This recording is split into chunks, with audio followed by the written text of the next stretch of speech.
Student, आज हम देखेंगे ब्राज़ील की वनस्पति। तो प्राकृतिक वनस्पतियाँ एवं वन्यजीव, यह पाठ में हमने जैसे वन्यजीव एवं वनस्पतियाँ इसके बारे में देखा था। आज हम देखेंगे ब्राज़ील की वनस्पति। ये हमारा जो एक ग्राफ बना हुआ है, नीचे देखिए आकृति 5.2। ये आकृति भी मैंने आपको समझाई थी। यहाँ पे देखें, भू आकृति की विविधता के कारण ब्राज़ील की वृष्टि में अंतर दिखाई पड़ता है। भू आकृति की विविधता, यहाँ पे देखो, जो ज़मीन है तो उसकी जो आकृति है अलग अलग प्रकार की है, तो उसके विविधता के कारण ब्राज़ील की वृष्टि में अंतर दिखाई पड़ता है। विषुववृत्तीय प्रदेश में अधिकांश भाग में साल भर वर्षा होती है। जो विषुववृत्तीय प्रदेश, विषुवत रेखा से जो प्रदेश जुड़े हुए हैं तो या लगे हुए हैं, तो उसके अधिकांश भाग में वर्षा साल भर होती है।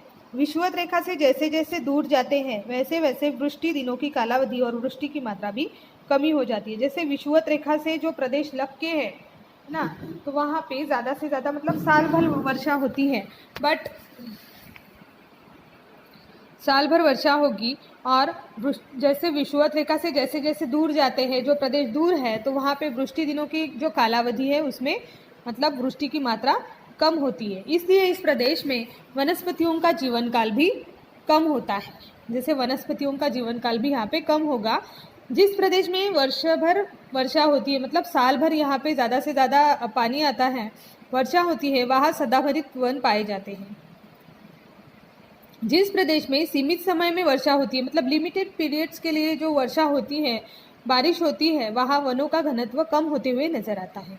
वनों के स्थान पर विभिन्न प्रकार की घास, झाड़ियाँ, कटीली वनस्पतियाँ भी पाई जाती है। देखो, वनों का जो भाग है या वनों के जो स्थान है, बड़े बड़े वन हैं, तो यहाँ पे विभिन्न प्रकार की घास, झाड़ियाँ और कटीली वनस्पतियाँ पाई जाती है। ये हम ब्राज़ील की वनस्पति के बारे में जान रहे हैं, ठीक है।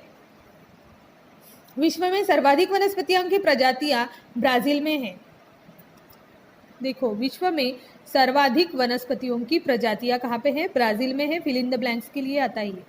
इनमें सदाबहार, अर्ध सदाबहार, शुष्क वनस्पति, शुष्क, इस प्रकार की वनस्पतियां प्रकारों का समावेश है। मतलब सदाबहार वन भी पाए जाते हैं, सदाबहार वृक्ष, अर्ध सदाबहार वृक्ष, शुष्क वनस्पतियां, इस प्रकार से इसमें समावेश है। मतलब वनस्पतियों की प्रजातियों के बारे में यहाँ पे हम जानकारी ले रहे हैं।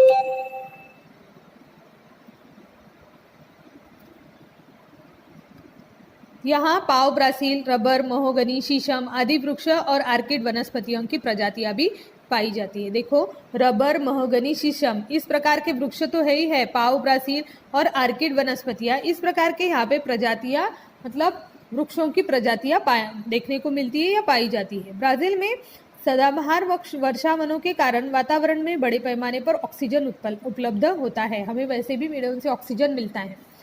तो ब्राजील में सदाबहार वर्षा वनों के कारण वातावरण में बड़े पैमाने पर ऑक्सीजन उपलब्ध होता है, अवेलेबल होता है, और इससे कार्बन डाइऑक्साइड की मात्रा कम होने में सहायता मिलती है। इसलिए इन वनों को विश्व के फेफड़े कहा जाता है। देखो, ये भी भौगोलिक कारण में आता है कि ब्राजील को विश्व के फेफड़े क्यों कहा जाता है, ठीक है। तो ब्राजील में सदाबहार वर्षा वनों के कारण यहाँ का वातावरण जो है उसमें बड़े पैमाने पर ऑक्सीजन आपको अवेलेबल होता है, और इसमें कार्बन डाइऑक्साइड की मात्रा कम होने से सहायता मिलती है। इसलिए इन वनों को विश्व के फेफड़े कहा जाता है, ठीक है। ये हो गया आपका ब्राजील की वनस्पति वाला पोर्शन।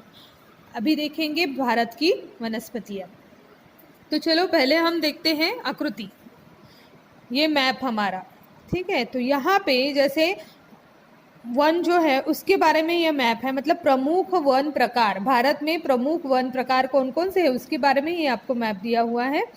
आकृति 5.3, यहाँ पे देखिए ग्रीन कलर में सदाबहार वन दिखाई दे रहे हैं। मतलब हमें आकृति में ढूंढना है कि ये कलर कहाँ पे है। ये पोर्शन भारत में हमारे, ये मतलब यहाँ पे जो भी कुछ स्थान होंगे वहाँ पे सदाबहार वन पाए जाएंगे। जैसे ये कलर, ये यहाँ पे, ये देखो हिमालयन से सटे हुए, ये हिमालयन पोर्शन हो गया ऊपर वाला, तो यहाँ पे भी सदाबहार वन पाए जाते हैं। साथ ही साथ ये देखो अरब सागर से लगा हुआ जो भाग है, यहाँ पे भी सदाबहार वन पाए जाते हैं। पर्णपाती वन देखिए, ये कलर हमें ढूंढना है कहाँ कहाँ है। तो देखिए यहाँ पे पर्णपाती वन जो है वहाँ यहाँ पे पाए जाते हैं। कटीले वन, ये कलर ढूंढना होगा कहाँ पे है, तो ये कटीले वन देखो यहाँ पे ये कलर दिख रहा है, यहाँ पे कटीले वन पाए जाते हैं। हिमालय के वन, ये वाला कलर, हिमालय के वन ऊपर वाला का है, ऊपरी भाग आएगा ना, है ना। यहाँ पे ठंडा रेगिस्तान है, यहाँ पे उष्ण रेगिस्तान है, तो ये हिमालयन वन, हिमालय के जो वन है तो हिमालय वाले पोर्शन में ही आएंगे, तो ऊपर देखना होगा हमें, ये देखो हिमालय के वन, ठीक है। समुद्र तट के वन, ये कलर ढूंढना है हमें, समुद्र तट के, यहाँ पे अरब सागर है, यहाँ पे बंगाल की खाड़ी है और नीचे हिंद महासागर है, तो इससे जो लग के ये वहां से जो भाग देखना है हमें, जैसे समुद्र तट के वन, तो ये कलर कहाँ पे आएगा, ये कलर यहाँ पे आ रहा है, ये है यहाँ पे, ये है और ये है, तो यहाँ पे समुद्र तट के वन पाए जाते हैं ये पोर्शन में, ठीक है। साथ ही साथ यहाँ पे देख सकते हैं आप, ये थोड़ा थोड़ा जो ये यहाँ पे कलर दिख रहा है, यहाँ पे भी समुद्र तट के वन पाए जाते हैं। ये समुद्र तट के वन ऊपर दिखेंगे क्या, नहीं दिखेंगे, क्योंकि समुद्र कहाँ है, नीचे है। यहाँ पे अरब सागर है, हिंद महासागर है, यहाँ पे बंगाल की खाड़ी भी है, मतलब ये पूरा पोर्शन जो है स्काई वाला है, पूरा पानी वाला पोर्शन है, तो यहाँ पे समुद्र तट के वन दिखेंगे। हिमालय के वन ऊपरी भाग में दिखेंगे, क्योंकि ये ऊपर वाला पोर्शन हो गया है, यहाँ पे हिमालय के वन दिखेंगे, ठीक है। अभी देखते हैं भारत की वनस्पतियाँ। तो आकृति 5.3 के आधार पर निम्नलिखित प्रश्नों के उत्तर लिखिए। हिमाच्छादित प्रदेशों में कौन से वन पाए जाते हैं। देखो क्वेश्चन क्या है, हिमाच्छादित प्रदेश में कौन से वन पाए जाते हैं। आपको अपने कॉपी में क्वेश्चन का आंसर लिखना है, मैं बता रही हूँ आपको। क्वेश्चन नंबर फर्स्ट, यहाँ पे देखिए, हिमाच्छादित प्रदेशों में कौन से वन पाए जाते हैं, तो आप उसका आंसर लिखोगे अपने कॉपी में। हिमाच्छादित प्रदेशों में पर्णपाती वन, देखिए क्वेश्चन का आंसर लिखिए, अपनी कॉपी में आपको लिखना है।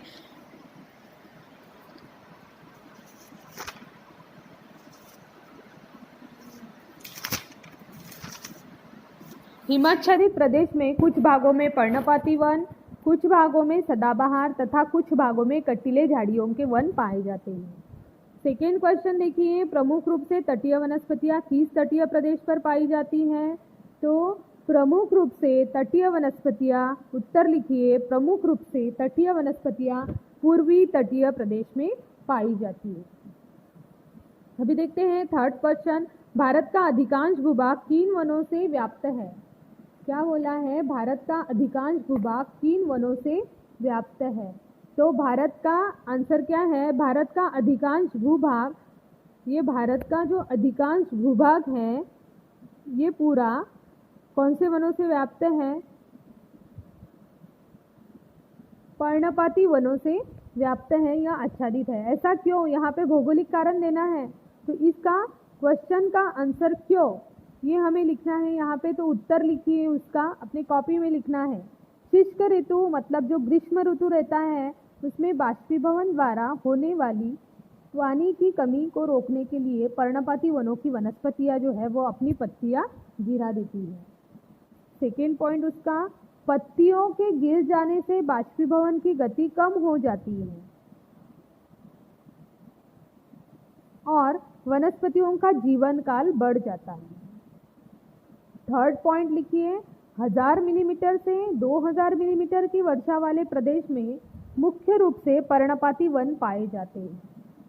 और फोर्थ पॉइंट है उसका, वो क्वेश्चन के आंसर का, कि भारत के अधिकांश भाग की औसत वर्षा की मात्रा 1000 मिलीमीटर से 2000 मिलीमीटर है, इसलिए भारत का अधिकांश भाग पर्णपाती वनों से आच्छादित है। क्वेश्चन का आंसर मिल गया आपको अपने कॉपी में लिखना है। फोर्थ क्वेश्चन देखिए, कटीली झाड़ियों वाले वन कहाँ पाए जाते हैं। आप आंसर लिखोगे, भारत में कटीली झाड़ियों वाले वन पाए जाते हैं। अभी क्यों, तो इसका भौगोलिक कारण आपको लिखना है, मैं बता रही हूँ, आपको अपने कॉपी में लिखना है।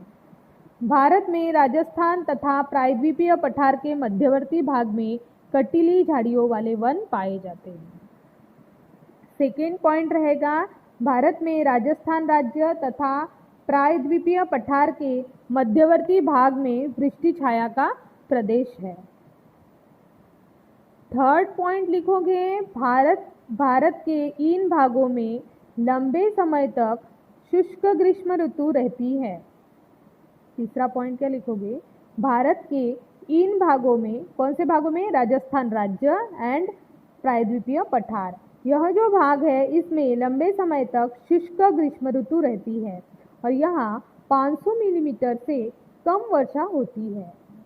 फोर्थ पॉइंट लिखोगे, लंबे समय की शुष्क जो ग्रीष्म ऋतु है तथा 500 मिलीमीटर से कम वर्षा वाला प्रदेश, यहाँ पे कटीले झाड़ियों के वन पाए जाते हैं।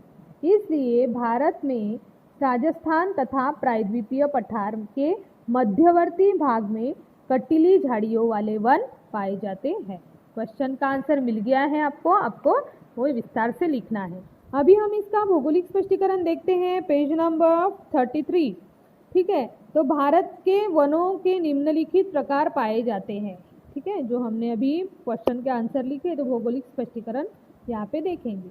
भारत में वनों के निम्नलिखित प्रकार पाए जाते हैं। भारत में औसतन 2000 मिलीमीटर से अधिक वर्षा, मतलब देखो भारत में साल भर में 2000 मिलीमीटर से अधिक वर्षा होती है। प्रचुर सूर्य प्रकाश है, हमारे यहाँ पे धूप ज़्यादा रहती है ना, तो प्रचुर सूर्य प्रकाश जिन प्रदेशों में पहुँचता है वहाँ सदाबहार वन पाए जाते हैं।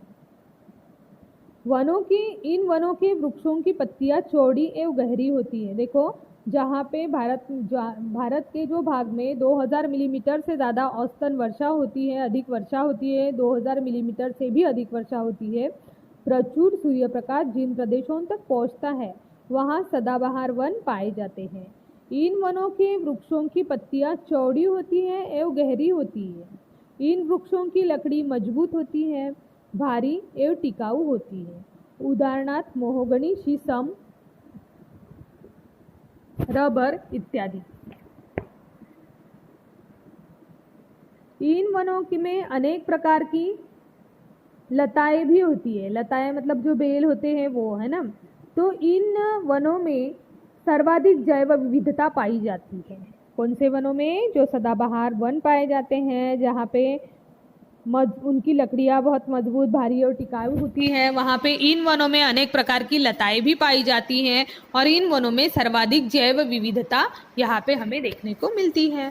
भारत में 1000 मिलीमीटर से 2000 मिलीमीटर वृष्टि के प्रदेश में पर्णपाती वन पाए जाते हैं। पहले हमने यहाँ पे देखा 2000 मिलीमीटर से अधिक वर्षा वाले जो प्रदेश हैं उनके बारे में। अभी हम देखेंगे भारत में 1000 मिलीमीटर से 2000 मिलीमीटर कि वृष्टि के प्रदेश में, मतलब जहाँ पे बारिश होती है 1000 मिलीमीटर से 2000 मिलीमीटर के बीच में, तो वह वृष्टि के प्रदेश में पर्णपाती वन पाए जाते हैं। अभी मैंने उसका आंसर भी बताया आपको कि भारत में पर्णपाती वन क्यों आच्छादित है भारत।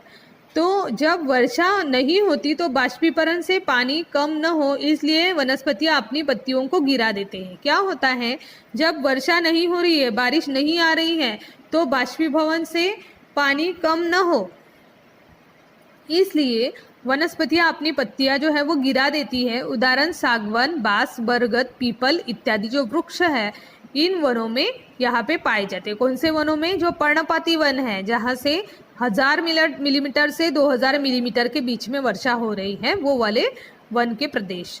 अभी देखते हैं भारत में जिन भागों में दीर्घकाल तक शुष्क ग्रीष्म ऋतु होती है, भारत में जिन भागों में दीर्घकाल तक शुष्क ग्रीष्म ऋतु होती है एवं 500 मिलीमीटर से भी कम वर्षा वाला जो प्रदेश है,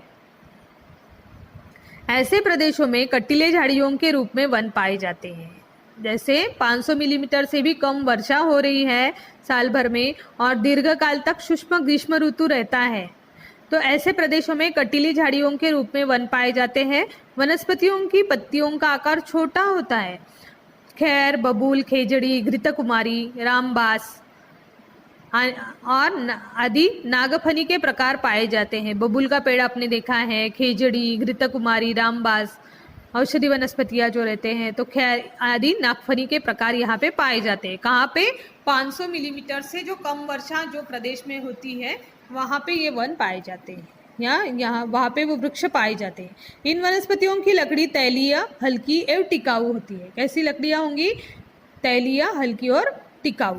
और यहाँ पे देखा हमने 2000 मिलीमीटर वर्षा जहाँ पे होती है वहाँ पे लकड़ियाँ मजबूत, भारी एवं टिकाऊ होती है। एंड सेकेंड में हमने देखा यहाँ पे कि 1000 मिलीमीटर से 2000 मिलीमीटर का वर्षा प्रदेश है। यहाँ पे वनस्पतियाँ अपनी पत्तियाँ गिरा देती हैं और सागवान, बांस, बरगद, पीपल ये वृक्ष यहाँ पे वनों में दिखाई पड़ते हैं। ठीक है, ये हो गई भारत के वनस्पतियों का भौगोलिक स्पष्टीकरण। और ये हमारा मैप भी, ये जो वृक्षों के प्रकार है, प्रमुख वन प्रकार है, ये भी हमने यहाँ पे देखे। यहाँ पे देखते हैं कि हिमालय में ऊंचाई के अनुसार 3 प्रकार के वन पाए जाते हैं। हिमालय मतलब ऊपरी भाग है ना, तो हिमालय में ऊंचाई के अनुसार 3 प्रकार पाए जाते हैं, वन के प्रकार पाए जाते हैं। अधिक ऊंचाई वाले प्रदेशों में मौसमी फल फूल वाले वृक्ष पाए जाते हैं, मतलब ज़्यादा से ज़्यादा ऊंचाई वाला प्रदेश है तो वहाँ पे मौसमी फल फूल वाले वृक्ष पाए जाते हैं, फल और फूल आने वाले वृक्ष दिखते हैं। मध्यम ऊंचाई वाले प्रदेश में सनोबर, देवदार, सरो और शंकुधारी वृक्ष एवं तलहटी में मिश्र वन पाए जाते हैं। देखो, जैसे मध्यम ऊंचाई वाला जो क्षेत्र है या प्रदेश है तो वहाँ पे सनोबार, देवदार वृक्ष और सरो एंड शंकुधारी, ऐसे शंख का आकार का ऐसे ऊपर वो चढ़ते हुए वृक्ष में दिखाई पड़ते, जो लंबे होते। ऐसे उसी प्रकार तलहटी में मिश्र वन पाए जाते हैं, उनमें शंकुधारी एवं पर्णपाती वृक्ष होते हैं, मतलब दोनों वृक्ष होते हैं, दोनों वृक्ष वहाँ पे दिखाई देते हैं। शंकुधारी प्रकार के वृक्ष भी दिखाई देंगे और पर्णपाती वृक्ष भी दिखाई देंगे। इन वनों में साल के वृक्ष अधिक मात्रा में पाए जाते हैं। ठीक है, ये हो गया था हमारा ब्राज़ील के वनस्पतियों के बारे में। अगले वीडियोज में हम देखेंगे ब्राज़ील में वन्यजीव। Thank you.